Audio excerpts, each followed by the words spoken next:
Seekers, thank you for joining me for episode 1 of Broken Shores, Egrastea Reborn. Hope you enjoyed that little intro there. And the character that is speaking in the intro is Corwin. This is Corwin right here, also known as Corwin the Cracked. A little bit of backstory about him. A year ago he was captured by the cultists of the wind god Ules, I believe that's how you say the name, Ules. And he was held captive by them for 1 year until, in a horrible storm, their ship that he was a prisoner on tried to make an emergency landing, and they happened to pick the wrong island because they picked the recently re-emerged island of Armestus, which is the former capital of the House of Egress.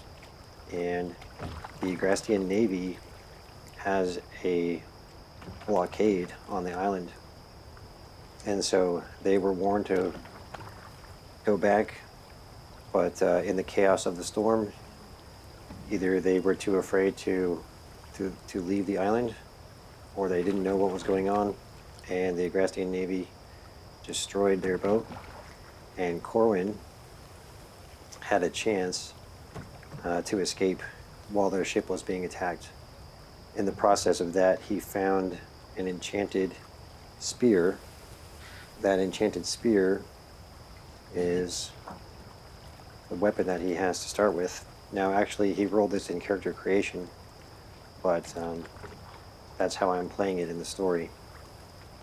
And as he was floating in the wreckage, the Egrastean Navy found him, and they recognized that he was a prisoner, and they told him that he could assist them with the exploration of their island, or they would leave him to go under the waves. So he decided to take his chances and come to Armestus and explore the island. So he is working for the House of Egress now, and we are in the port here, just off of the Hex 1. And this is where the Egrastean Navy has designated their port, and there is also a base camp just over off to the north here. And so Corwin has just landed. So Corwin meets a member of the camp here, and the member of the camp tells him that, hey, you need to go speak to Arlen Egress, and he is the commander in charge of the camp, and he will tell you what your mission is going to be. So that's where we are right now. Now, I would like to introduce Corwin briefly here. Primarily, he has skills in strength and dexterity. His charisma, as you can see, is a 3, which is very low. So he is not a very likable character, and he's very rough around the edges, and he doesn't have a lot of friends. That's okay for him because he just likes to fight and get loot. That's pretty much all he cares about. And no doubt he's probably scheming on how he can get the maximum amount of wealth out of the House of Egress in this mission. So with his skills, I've primarily put skills into athletics. Dodge, as you can see, has quite a high dodge of 75. His perception and ranged weapons, simple melee weapons. So Corwin's preferred weapon is to use a dagger, but for now he will use the spear, and the spear is also a simple weapon, so he still will have a good attack. And because this is an enchanted spear, he does get a plus D4 as well. And he also has a little bit of skills in survival, which I think is going to be important, and a little bit in crafting as well. And for his talents, he has the duelist talent, which is going to be a plus 20 attack when using a one-handed weapon. So even though the spear is a versatile weapon that can be used two-handed, and it does increase the damage roll to a D8, the plus 20 attack when using the spear in a one-handed configuration is probably going to be the best for us. And he also has the elusive talent, which is that on successive dodges in the same round, he will have a -20 penalty rather than a -30 penalty. All in all, he's primarily a melee fighter. And he has a few coins here. He has a fishing rod, and he's got 10 rations. So now that I've introduced the character and the situation, I want to talk a little bit about rules, because there are going to be some special rules that I will be using. The first part of that is an excellent player aid that is made by the Broken Shores community. I found this on the Broken Shores Discord, which I will link to the Discord in the description below. And in addition to being an excellent resource for many of the common actions and information that you need to have when you're playing the game, you'll notice that some of these areas are marked in blue, and they introduce some optional rules or modifications to the rules, and for the most part I'm going to be using them. So I have here a player aid for time tracking. This was created by the owner of the Solo Gamers Club YouTube channel, and I will also link that below. I would recommend that you check it out. There's some great content on there, some great playthroughs. And this was actually created by him for Forbidden Lands, and it's a really great time tracker. So I'll be using this to track the 4 phases that we'll be going through. And you can see currently it is the morning. It's the morning after the big storm that you saw in the intro there.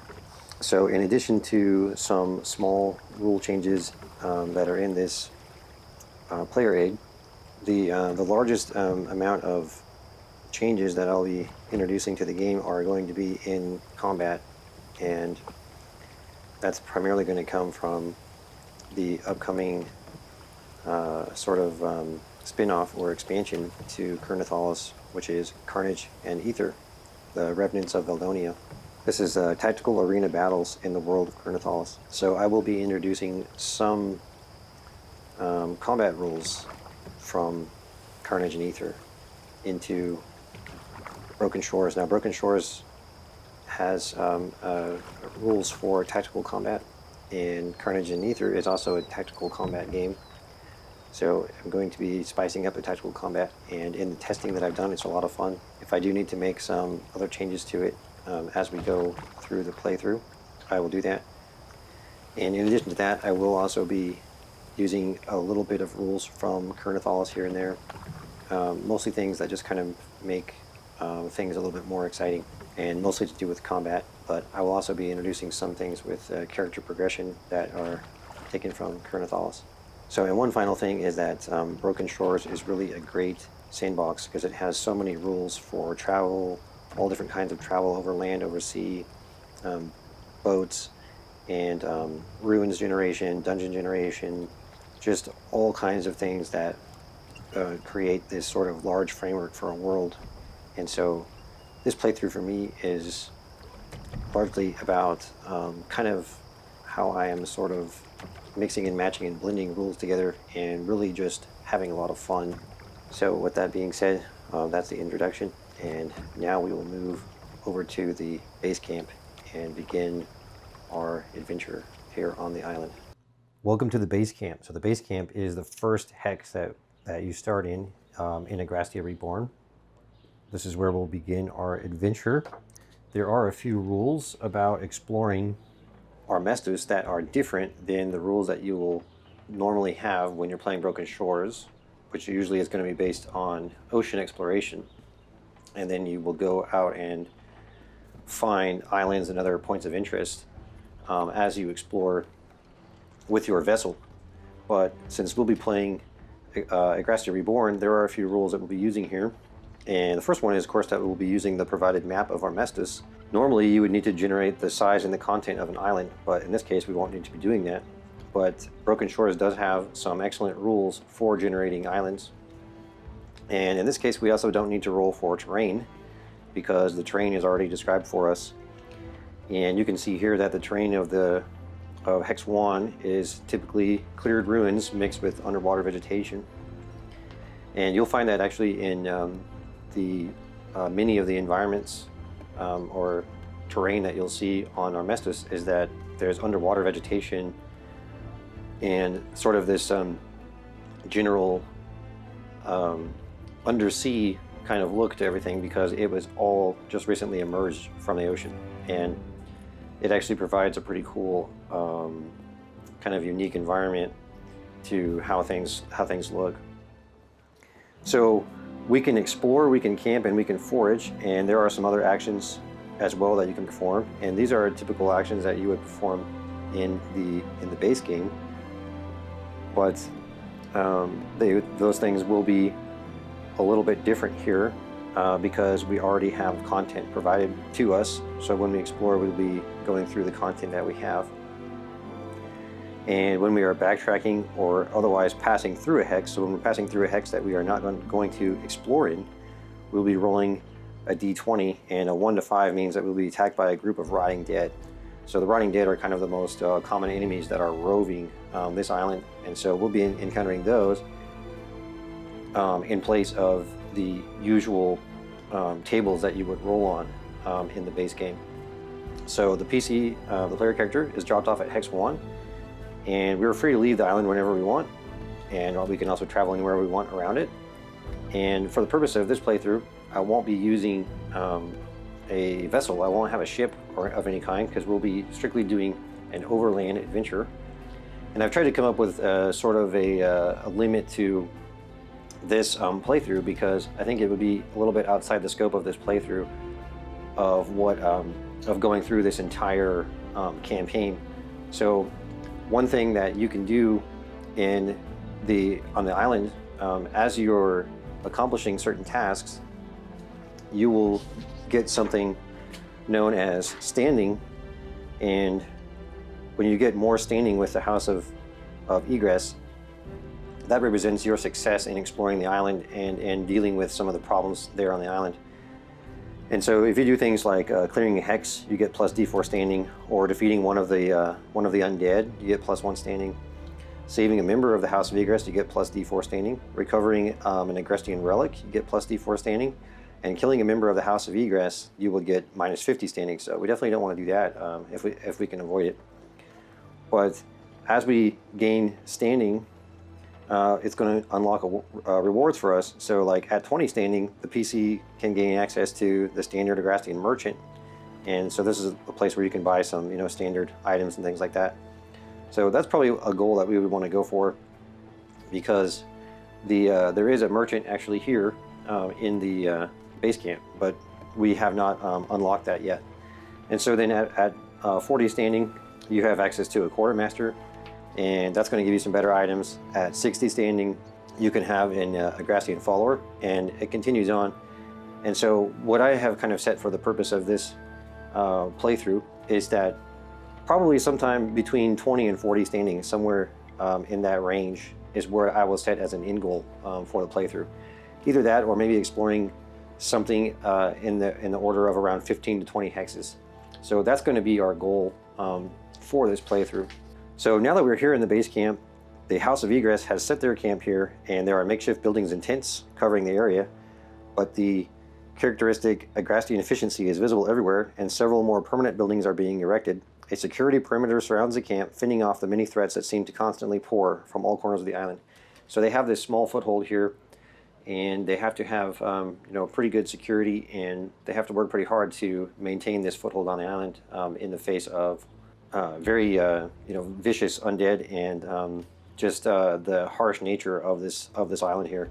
So Arlen Egress is in charge of the camp. He commands respect and fear as the unyielding captain of the fleet stationed around the island, and he is towering in stature with a gaze as sharp as the cutlass at his side. So this is going to be Captain Arlen here, and he bears the weight of his noble lineage. In every calculated move, he's clad in a uniform of midnight blues and silvers, and he has that have seen better days, and his voice carries the weight of command across the whole camp. And behind the mask of authority lies a shrewd strategist who values loyalty above all, and expert at judging the character of to-be allies and enemies alike. So the player characters are sent to Captain Arlen as soon as they set foot on the island, and they are informed of their duty. And what is our duty here in this island? So We must clear every inch of the island if its former glory is to be brought back, and the priority lies in killing the wretched undead that are crawling all over this place, and they're a result of foul magic and the death of millions when Athion's rise took place. Recovering ancient Egrastean relics isn't a priority, but it's highly encouraged and it'll be rewarded. Now for Corwin here, really the only thing he really cares about is getting relics. He's not really concerned about this bringing back the glory of the island. He just wants to get relics. But of course, if bringing back the glory helps him to gain standing with the House of Egress, then he'll take it, because he probably has other schemes by rising through the ranks that he is going to be working on. And it appears that an ancient field of magic is somehow still protecting the Fenrir Cathedral, and thanks to it, the building seems to be completely intact within it, but the player character needs to find a way to deactivate it. Captain Erlin recommends talking to Father Gerwin about it. Here we've talked with Captain Erlin, and he's told us that this is your mission, and you need to look at this this cathedral and what is this magic barrier, and we should talk to Father Gerwin. We are free to come and go around the island and the base camp as we see fit. Time is of the essence, but there's not a timetable being enforced. So we should go ahead and see Father Gerwin. So we are going to make our way over to Father Gerwin's little humble abode here, and we will talk to him. So Father Gerwin is the Fenrir priest assigned to the island's base camp. A large god shard hangs from a thick chain around his neck, an icon carved into it, and he is dressed in austere robes of deep indigo, and his withered appearance exudes a quiet resolve etched with lines of fanaticism and sorrow. As any other follower of the dead gods, he is firmly convinced of the imminent return of Fenrir, god of justice, and the discovery of his most holiest of sites, the cathedral at the center of Armestus. So in the center of this ancient capital city, that's where we'll find the cathedral. And so he's saying that he thinks the emergence of this is a clear sign of the prophecies to come. So Father Gerwin is generally busy leading the numerous religious services that take place in the camp. He is going to make some time to discuss with us about this field protecting the cathedral. What he knows is that the field was the last protective measure against attacks, and it must have been activated by the clergy within the cathedral when the cataclysm took place, and it's been working ever since. And there's nothing that can penetrate the field when it's activated. The cathedral's layout is aligned with powerful ley lines that fuel the barrier's magic, and these ley lines seem to have survived intact to this day despite the cataclysm. And there are 4 minor chapels that house each one of the runes that activates the mechanism that conducts the ley line's energies toward the cathedral. And the player character must find these chapels and deactivate each one of the runes in order to disrupt the magical flow and deactivate the magical field. So hopefully in the course of this playthrough we can find at least one of these chapels and deactivate it. And nobody knows where these chapels are located, so we're going to have to search for them. And what other points of interest can we find? So we can also find traders and standing vendors at the base camp. And as I said, there is a trader at the House of Egress, but we do need to have 20 standing so that we can unlock that.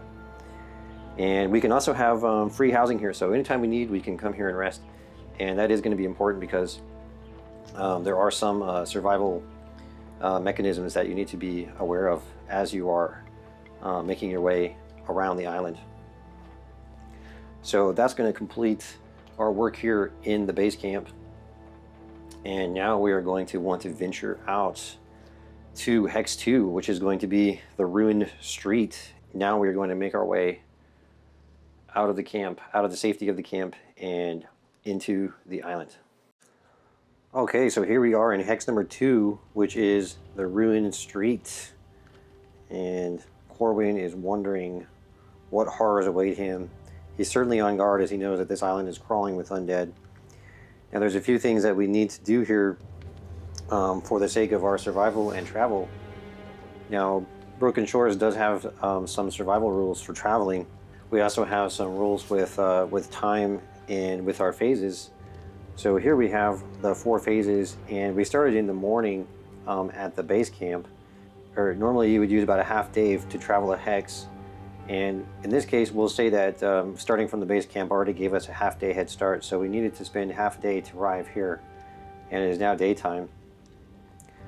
But if we want to travel across this entire hex, it would take us all the way till the nighttime. And in every 4 phase cycle, you need to have at least one phase, which is typically going to be the night, where you need to rest, so you will not be able to do anything in that phase. But in the other phases, you can camp, you can explore, and you can forage, and also you can explore ruins and things like that. And so now that we have arrived here, we are going to be rolling for weather. So we need to determine the weather, and in this case we're going to look on our island weather table here, and we're going to roll a 2d6 to determine the weather, whether it's hot, clear, overcast, light rain, rain, or storm.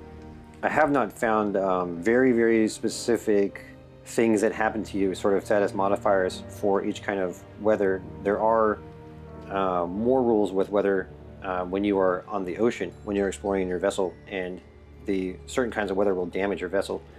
But in this case, I have decided that whenever we have hot weather or whenever we have storm, there will be some adverse effects to that, and if we encounter that, then we'll deal with that as it comes. So let's roll the weather and see what we get. So we're rolling 2d6 here, and we have rolled 4, which is going to be clear. So we have nice clear weather here as we explore. And another thing here about survival, Corwin has a fishing rod, and another thing that you can do in your phases is that you can hunt and fish. So we could use our fishing rod to do a little bit of fishing. And right now Corwin has 10 rations. He started with 10 rations, and you need to consume 1 ration every 4 phase cycle, so every like 24 hours. And a ration basically consists of 1 part food and 2 parts water. And if you do have rain or storm, presumably, you can count that as your daily water, so you can collect that. So the survival rules will not be quite as extensive as they are in the ocean exploration, but we're still going to have some things to contend with here as we explore.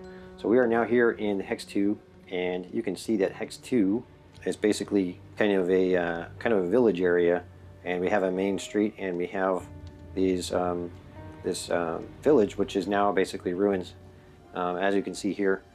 So we're going to make our way through this village, and what do we find here in the ruined street? So there's a constant stream of undead pouring into the area, and they're slowly making their way toward the Egrastean base camp, and at any moment we will be forced to face a group of the rotting dead. And basically every time we pass this area we're going to face them. So being as this was a former population center, the rotting dead are numerous in this area. So now we will be facing a rotting dead, and the first thing we're going to need to do is we're going to need to determine the number of them, and that would be a d4. So let's roll d4 to see how many rotting dead are we going to be facing here. And we're going to be facing 4, so it's going to be quite a battle here. Okay, so before we begin our combat here, before we roll for initiative, there are 2 more things that we still need to do, and one of them is to roll for our encounter difficulty, and the other one is going to be rolling a match event, which is a rule that I'm going to be borrowing from Carnage Aether.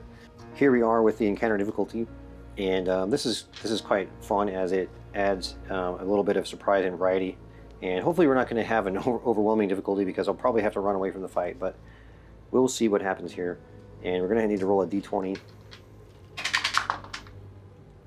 And we have rolled a 3, so that's actually going to be an easy difficulty, which means that enemies are going to have -5 HP, -1 damage, and as well as a -10 loot chance. So our chance to loot won't be as high, but enemies will have reduced hit points and also 1 reduced damage. So that's looking good for Corwin, especially since we're going to be facing 4 enemies. And the other thing is the match event. Now, this is a really cool list of different things that can have a global effect on the battlefield, and some of these things may not actually be able to work. I'll have to read for the feasibility of using it, but I would like to roll on it and see if we can implement that into our battle here. So we're going to need to roll a d20, and only a result of 11 to 20 is actually going to give us an event. Okay, so we have rolled a 2, and that would indicate no event. But you know what, let's just have fun here, and let's try rolling one more time. And okay, so this time we have rolled a 12, so this is going to be difficult terrain. The ground has been transformed into a marshy mess, and moving through a single square counts as 2 squares, and we're going to be halving the character's speed, so everyone is going to have half speed. And you can see here the ground is somewhat rough, and we have these kind of floodwaters running through, and so I think this difficult terrain match event really fits this battle very well, and just implementing a half speed rule should be pretty feasible for this combat. Okay, so now that we have those things established, we're going to want to roll for our initiative, and also we're going to place our undead down on the map here. Okay, so we now have our rotting dead placed on the map, and we'll be able to roll for initiative here. And what I'm going to do with the initiative is going to be how initiative is done in Carnage Aether, and that is going to be a D100 roll, and then you have certain things that give you bonuses. And the way I'm going to do that is by looking at the character's dex, and for basically every 5 points of dex they will get a bonus. So in this case they're going to get a 1-point bonus. For Gerwin, he has 15, so that's going to be a 3-point bonus for him. There are some benefits there to having more dexterity, so let's go ahead and do a D100 roll, and this is going to be an opposed check. The enemy will also get to make their D100 roll, and in this case they're all the same kind of enemy, so that will kind of simplify things a little bit. But I would typically, if they were different enemies, I would use the lowest dex, because you can only be as fast as the slowest member, right? So here we'll make an opposed roll. Whoever has the highest number is going to be the winner of initiative for the remainder of the combat.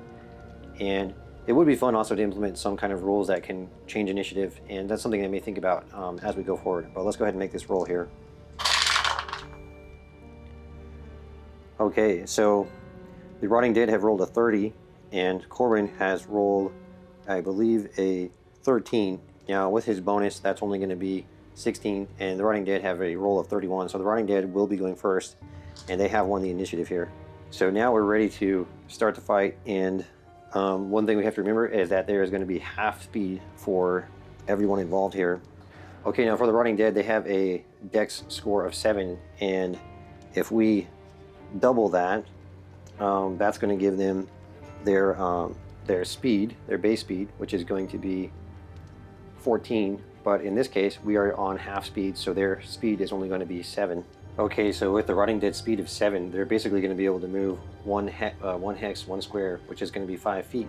But now they could move at double their speed, which would be 14 feet, if they decide that they want to run, which would be using their standard action to go ahead and run. So in this case, they're going to run, and that's going to give them almost 3 squares of movement here. And they're very hungry, and they're happy to see Gerwin, because that means a meal for them. So they are running out to meet Gerwin here, and Gerwin is going to decide what he's going to do here. And one thing that Gerwin has is a javelin, so he could go ahead and throw this javelin, which has a range of 120. Now they are going to be in range, and there is a wall here, so it's probably going to block the line of sight to these Rotting Dead here, but he should be able to hit these two if he can get off a good ranged attack. So that's what Gerwin's going to do now. And he has a 55 in ranged weapons, which is a pretty respectable score. So we will see if he can pull off an attack here. And these Rotting Dead have a dodge of 40. So we'll make Gerwin's check here. And Gerwin has rolled a 44, which is going to be a critical hit, and they have rolled a 35, which will be below Gerwin's roll here. So Gerwin, with the higher roll and with the critical hit, is going to be successful in his attack. Now the critical hit is going to give Gerwin double damage, and this is going to be a piercing critical hit. So we need to look at the piercing chart here to find out what this is going to do, and we'll see that Gerwin is targeting this undead here, and we need to roll a d10 to see what special effect we have. And that is a 4, which means a strike to the leg, so the target is going to move at half speed until healed, and they're already moving at half speed, so he is going to be limping along assuming that he doesn't die here, he's going to be limping along. So now Gerwin is going to roll d6 plus 1. In this case, it's going to be 2d6 plus 2 because of the critical hit. So let's roll 2d6. And Gerwin has rolled 6, and then we're also going to add 2. So that is going to be 8. And one rule that I am not taking from Ker Nethalas and Carnage Aether is the damage dealt table. And actually I do like the damage dealt table, but it would require quite a bit more work tweaking the enemies to make it work for Broken Shores. So for now, I'm just going to be dealing the damage directly to each character without filtering through the damage dealt table. So in this case, the undead have a 10 hit points, but because we rolled the easy modifier for the combat difficulty, they only have 5. So the roll of 6 plus 2, 8 damage is going to be more than enough. So he will now be defeated, and we have eliminated 1 of the undead, and that's also going to be 1 point of standing for Gerwin. So we need to go ahead and track our standing as well. So let's write standing here with the House of Egress, and Gerwin now has 1 point for eliminating that undead there. Okay, so all in all, a good turn for Gerwin, and he's going to go ahead and maintain his distance for right now. And one thing that we will need to keep in mind with Javelin is that we're going to need to check a usage die at the end of the combat to find out if his ammo will be reduced from a D8 down to a D6. Okay, so now the Rotting Dead will continue their turn, and now they are running, they're using their standard actions, so they'll be able to move up to 14 feet, and that's going to be just about 3 squares once again that they will be able to move. And so now they are drawing closer, but they still have a little ways to go. And this is going to give Gerwin another chance here to use the javelin. So Gerwin readies his javelin and he takes aim. And once again, these two are kind of behind the wall, so he can't target them, but he does see this guy here.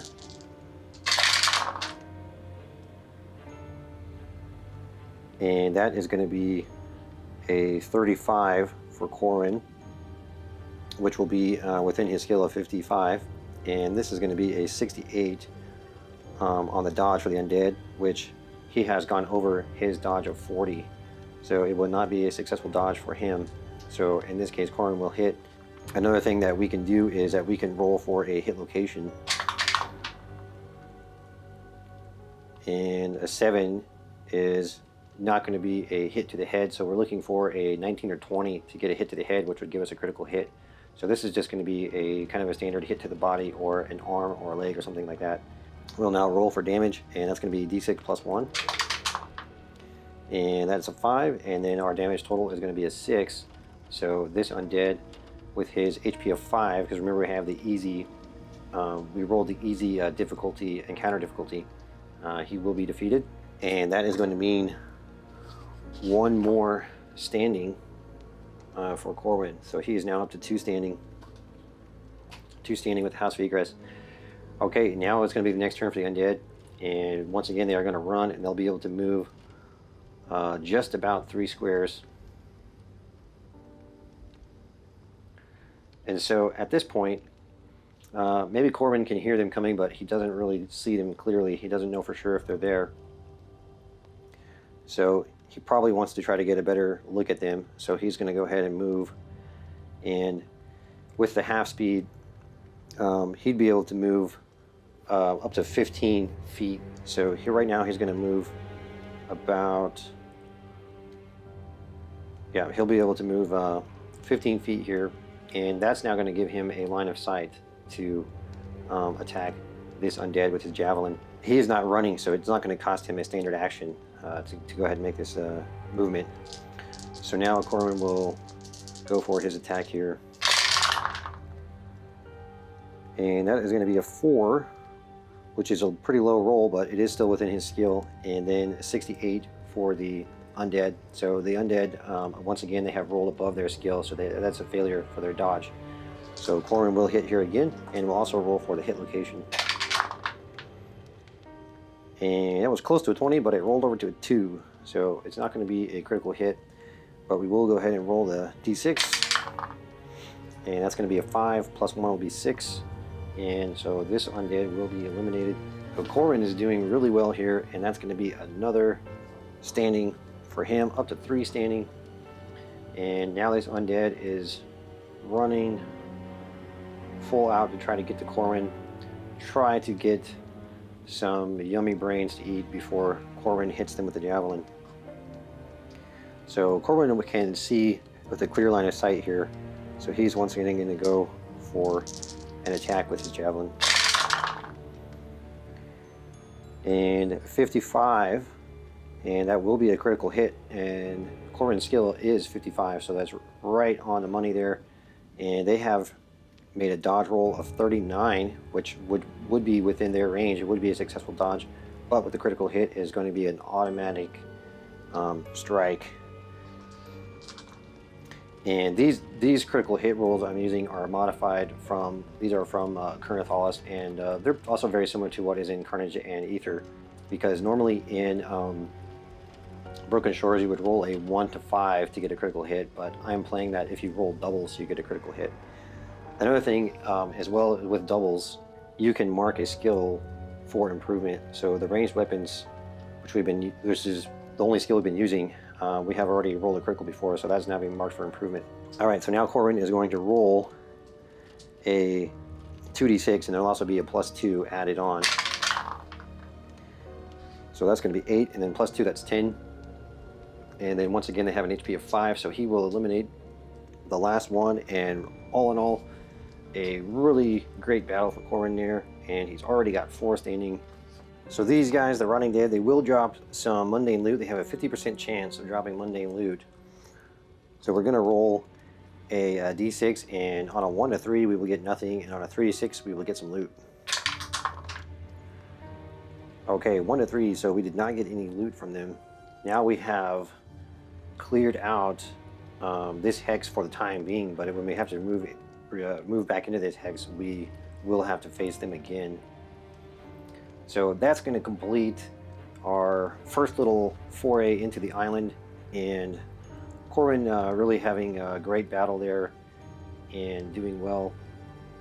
And it was kind of fun to have that match event, because as you see, it slowed down our enemies and it allowed Corwin to use his ranged weapon. And we do need to roll for the usage die to see if he's going to have to reduce his ammunition. So let's roll a d8 here, and that is a 2, so his ammunition will go down. So he is now on a d6 for tracking his ammunition. So if he does run out of javelin ammo, that's certainly going to be reduce our combat effectiveness, and we'll need to figure out how we can get more, possibly by increasing our standing to 20 and then being able to purchase it in the base camp. And that's also going to advance 1 phase now into the evening, because it took 1 phase for our exploration and combat of the hex there. So join me next time as we continue our exploration of the island.